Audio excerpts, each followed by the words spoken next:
So, Mike, I'm fascinated by this new, like, innovative real estate investing concept called PadSplits you were telling me about. Can you elaborate again on that for me? Well, I think it's something that's going to take off and really grow, and it's something real estate investors have to look at because they could double or triple their income off a property. Right. That is a big move to the future just because of affordability. We're all talking about affordability, but cities, counties are making it tougher and tougher to build something or create affordable homes. So you have to create those affordable homes, affordable living spaces yourself. So a lot of investors are looking at something like PadSplits because they want to take it to the next level. They want to take a home that is maybe overpriced for a common rental and make it into a cash flowing property. So let's go back to basics. Like, what is a PadSplit? So PadSplits are when you take a regular house and we're going to convert it into a property that has 6 to 8 bedrooms. So everything is going to be rented by the bedroom. Gotcha. And most of these places have baths within the bedroom. So it's almost like a suite that people are renting, and they rent it by the week, the month, or the year. But what people, as the investor community, see is 2 to 3 times the rents. So some of these properties that are not affordable, even as a investment for rentals, now become affordable because of splitting these up and getting more rents out of them. Yeah. So if you took like a 4-bedroom house and then you converted a living room and a dining room to 2 bedrooms that also had in-bath suites, you would then have a 6-bedroom. And so you could go from like $2,300 or something if it's one person living in this house to $4,800 if it's 6 different people living in the house. Correct. There's more people who could afford like $800, like you say, per room to live. And it's not only, it's young people, it's older people who are on a budget or, are now single again. So it's coming from both sides. Families typically want the living room, want the dining room, all that extra space. But as someone who is just looking for affordability, maybe it's traveling nurses, maybe it's someone just transitioning, or it's someone who can only afford $800, it's what is becoming part of the real estate community because we need affordability. Cities talk about it, states, the whole government is talking about how do people afford something. This is what it's becoming. Yeah, because my wife and I live, near downtown Denver. We have a 2-bedroom apartment, but that's getting super pricey, and it has like no amenities. And like I have a buddy that has a studio apartment that has all the cool amenities, and he's paying more than us for a studio, and it's a lot, right? I don't want to say the specific numbers, but I can imagine this would be like maybe half the price of what you'd pay for a sort of standard luxury apartment in in a city. You're probably talking somewhere between a third and a half. Dang. So a third even. Yeah, that's so wild. People who don't want to actually share bedrooms with people.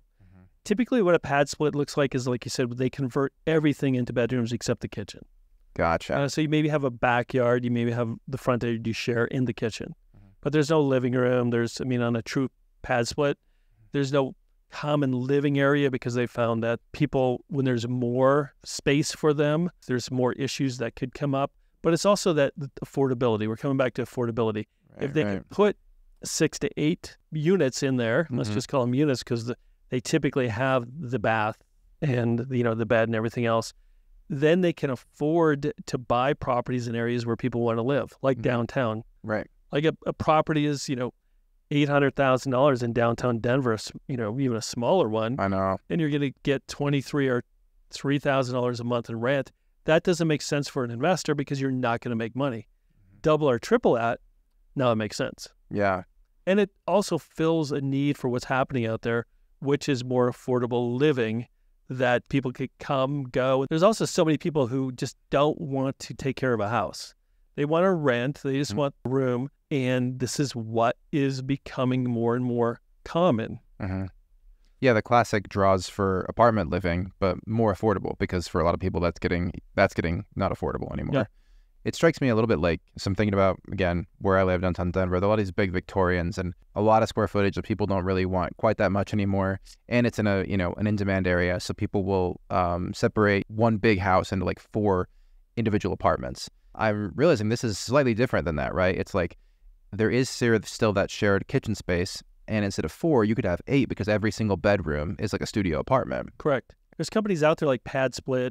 There's like 3 or 4 companies who actually keep it filled for you. Gotcha. So the company is called PadSplit. There is a company called PadSplit. It is PadSplit. I don't know what came first. Like Kleenex, like you had mentioned earlier, it's like Yeah. tissues are called Kleenex, but I don't know if it's PadSplit or because of that. If the concept came first or if the company did. Gotcha. Yeah. But the whole thing is there's going to be needs for all of these things, for PadSplits, for smaller units, anything and everything to help people afford. Taxes are going up, insurance are going up, rates are going up. So affordability means less. And, there's actually more and more people who want less. Yeah. They don't want a whole household of stuff. They just want to live simple, easy lives. And this kind of PadSplit to splitting up even, old Victorians into 4 units is what's happening. Yeah. And it strikes me that like it depends on the person, but that this could be really good for certain people. So obviously, like, someone with a family or just someone who wants a lot of space wouldn't want this. No. But people who are in those stages of life where they're younger and they're establishing their career, but they don't yet have like a life partner or somebody who is older and retiring, and maybe their partner passed away. Like this seems like a really good thing for them because of both affordability, but also even just that thing, which I know a lot of people wouldn't like, but I think there are certain people that would like it, just having that like interaction with somebody in the kitchen. Being like, hey, what's up, neighbor? But you kind of live with those people, but you still have your privacy. Like I think there certainly is a market where that sounds like a really good deal. I think that's big with the community that's now living by themselves because they lost a mate. Yeah. From experience, I could see that, within our family too. So when you're sitting at a house, you're older, everyone around you maybe is younger. You're in a house, you're not communicating, you're not creating friends, anything like that. There is no social involvement except watching TV. That is such a big part of where this is all going to, is it brings people together to actually have interaction with real people. Yeah. It's like that. It's like a community living space, but instead of driven entirely by idealism, as I often used to think about community living spaces when I was younger, this is driven by the market, which is exciting because that's typically just more sustainable. If it's what people need and what people are demanding and what people can afford. Exactly. This is market driven. There's so many uses, like we've said. There could be individuals who are just like, we're going to live here for 3 months. We're going to live here for 3 months. I could see that, yeah. So many people who like to go experience different places are 6 months or 9 months. And that's what these things are, another market for them. There's so many different markets that this goes after that it's great for real estate investors to look at it. The question that we come back to is funding. How do you actually get something like this funding? Because it is something new. It is something new to the world of the funding side. So they're still trying to figure it out. So you have to really approach this strategically to make sure you get the funding and you get it set up correctly, because right now it's still new to the investor world. Wall Street, who puts most of the money together, still doesn't understand it because they look at it like this. You have a PadSplit. You decide, I'm done with PadSplitting. I'm going to sell my house, or I'm not going to pay my mortgage. And I end up with it as a Wall Street investor. And they're looking at it like, well, my market is limited. I can only sell it to real estate investors. Investors love them, but there's limited money for it. But the family, someone else who's looking for a full house where you've taken out the kitchen, you've converted stuff with bathrooms, you've done all these things, it limits the market. So the money side is still trying to figure it out. Where is it going? But it's going there. It's going to keep increasing because I think cities are going to promote it. I think towns that are underserved and they're looking for more housing are going to promote it, which means there's going to be more options out there. Yeah, so I can see why sort of like mainstream Wall Street isn't going for it, because they're not sure if it's going to really take hold, and if it has viability for the future to be able to resell that property, it limits the market. But those are the exact kinds of opportunities, from what I've learned in our conversations, that smaller investors can really make wealth from, is like jumping in on. So are you seeing that in your practice, like people reaching out curious about this sort of thing? More and more stuff about PadSplit funding. I imagine, yeah. That's kind of why, we're talking about this, because it's growing. We're seeing it. We're getting conversations almost daily about it. So if someone's watching this and wants to reach out, is it just a simple conversation? How do they get a hold of you? Number one, if you're looking for more information, subscribe, because this is all we talk about is what's helping real estate investors find the funding for all these great deals. So, make sure you subscribe to this channel, but you could check us out on thecashflowcompany.com.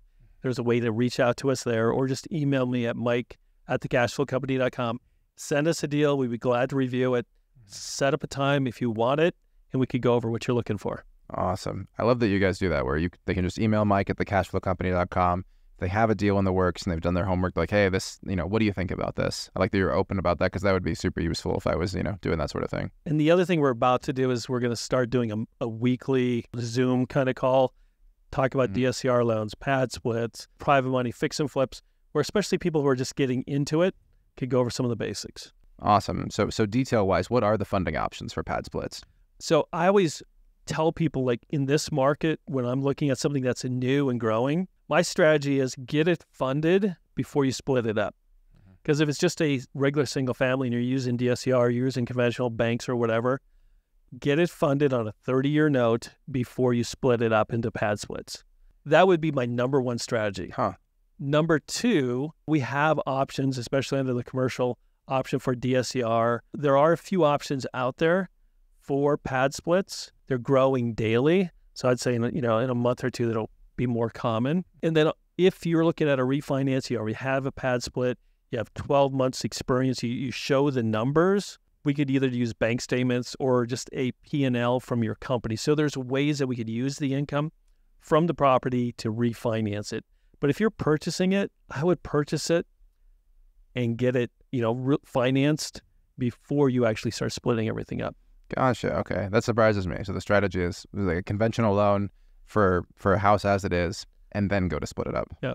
And can they come to you for the money necessary to like split it up? Like if there's funding needed for that? There's a couple different ways you could do that. You could get the loan.